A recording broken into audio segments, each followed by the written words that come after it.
हमारे सहयोगी ब्रजेश कुमार, जो सारे सेबी से जुड़े हुए, एक्सचेंजेस से जुड़े हुए, ब्रोकरेज से जुड़े हुए सारे मामलों पर बड़ी पैनी नज़र रखते हैं।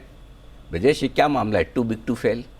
दरअसल मामला ये है कि अभी तक आपने सुना होगा कि systemically important banks, systemically important NBFCs, right, ये आरबीआई कैटेगराइज करता है। करेक्ट।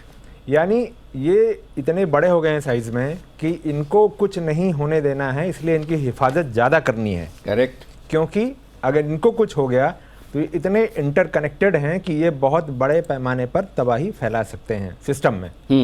तो अब तक ये दो कॉन्सेप्ट थे, लेकिन अब इसी तरह पर एक शुरुआती चर्चा हो रही है। मैं शुरुआती चर्चा शब्द इसलिए कह रहा हूँ कि ये हो सकता है कि इसको लेकर के आगे जाकर बात बने ना बने, लेकिन एक बड़ी इंटरेस्टिंग शुरुआती चर्चा शुरू हुई है सेबी के अंदर कि क्या सिस्टमिकली इंपॉर्टेंट ब्रोकर्स का कॉन्सेप्ट सोचा जाए और ये कॉन्सेप्ट उन पर लागू होगा जिनका साइज काफ़ी बड़ा है, जो अगर फेल होते हैं तो मार्केट में काफ़ी नुकसान पहुंचा सकते हैं सारे निवेशकों को। अगेन इसका ट्रिगर क्या हो सकता है? कार्बी स्टॉक ब्रोकिंग का फेल्योर।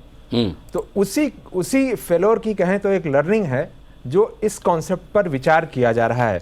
हमने इसको लेकर के बहुत सारे जो लोग ब्रोकिंग बिजनेस को समझते हैं और इस पूरे सिस्टम को समझते हैं उनसे बात की कि अगर ये कॉन्सेप्ट आता है तो उसका पैमाना क्या होना चाहिए, क्या हो सकता है, रेगुलेटर को क्या ध्यान रखना चाहिए।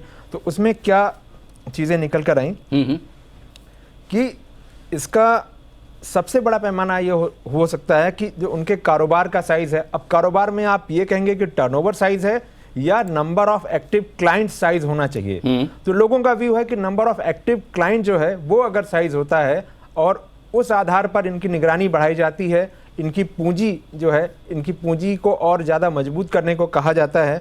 और ये सिस्टम से ओवरऑल कितने ज़्यादा इंटरकनेक्टेड हैं, इनका जुड़ाव कितना ज़्यादा है मार्केट में, और इनका स्ट्रक्चर कितना कॉम्प्लेक्स है। क्योंकि स्ट्रक्चर अगर कॉम्प्लेक्स होगा तो ये संभव है कि ये बहुत सारी ऐसी जगहों पर भी असर करें जो सीधे तौर पर हमें ना दिखती हों। तो ये है, और इसमें इन इस तरह के जो ब्रोकर्स हैं तो उनके लिए संभव है कि हायर कैपिटल और इनका जो रिस्क मैनेजमेंट का मैकेनिज्म है वो कॉन्स्टेंटली रिव्यू हो, देखा जाए और इन पर कड़ी निगरानी रखी जाए। ये देखा जाए कि अगर कोई डिफ़ॉल्ट की सिचुएशन होती है, जैसे आरबीआई एक स्ट्रेस टेस्ट करता है बैंकों का, एनबीएफसीज का, तो इस तरह से क्या इनके लिए भी कोई स्ट्रेस टेस्ट टाइप का पैरामीटर बनाया जा सकता है ताकि ये देखा जा सके कि अगर कोई बड़ी स्थिति, खराब वाली स्थिति पैदा होती है तो ये अपना घाटा कितना सह सकते हैं। ओके, तो मतलब आप ये कह रहे हैं कि ऐसे बड़े बड़े ब्रोकर आइडेंटिफाई किए जाएंगे जिनको कोई समस्या आ जाए तो ध्यान। अब इनकी निगरानी रख के क्या फ़ायदा, जब इनको डूबने ही नहीं देना है, बचाना ही है, कड़ी निगरानी रख के क्या करेंगे? नहीं, उसमें मैंने जो अभी इनिशियल डेटा जो हमें मिला है वो उसमें दो टाइप के ब्रोकर्स आ रहे हैं। ठीक है। एक तो वो हैं जो डिस्काउंट ब्रोकिंग है, जिनकी आजकल बहुत ज़्यादा वाहवाही हो रही है और बहुत पैमाने पर उन्होंने क्लाइंट जोड़े हैं। दूसरे जो ट्रेडिशनल ब्रोकर्स हैं। ठीक है। तो अगर ये डिस्काउंट ब्रोकिंग का जो मॉडल है जो काफ़ी पॉपुलर भी हुआ है, वहाँ पर अगर देखें तो इस पर अगर ये कॉन्सेप्ट इम्प्लीमेंट होता है, बन गया, हालांकि इस पर शुरुआती चर्चा है, इसके बाद इस पर डेटा देखा जाएगा, गंभीरता से विचार होगा। मुमकिन है कि इसके बाद इस पर एक डिस्कशन पेपर आए और सभी जो स्टेक होल्डर्स हैं उनकी राय ली जाए और उसके बाद बात आगे बढ़ाई जाए। लेकिन जो एक्सपर्ट्स और जो लोग इस बात को समझते हैं उनके हिसाब से जो एक्टिव क्लाइंट है का नंबर है वो बहुत इंपॉर्टेंट होना चाहिए, क्योंकि वो अगर ज़्यादा बड़ा होगा जिन ब्रोकरेज हाउसेस का, जाहिर सी बात है कि उनके यहाँ डिफ़ॉल्ट हुआ, उनके यहाँ दिक्कत पैदा हुई तो वो ज़्यादा नुकसान पहुँचाएंगे। तो इस आधार पर अगर देखें तो एक्टिव क्लाइंट के मामले में जो मार्च तक का आंकड़ा है ये अपडेटेड नहीं है, क्योंकि कोई सारे ब्रोकरेज पब्लिश डेटा नहीं करते हैं डेली बेसिस पे या मंथली बेसिस पे कि कितने एक्टिव क्लाइंट हैं। तो जीरोधा के 64 लाख क्लाइंट हैं।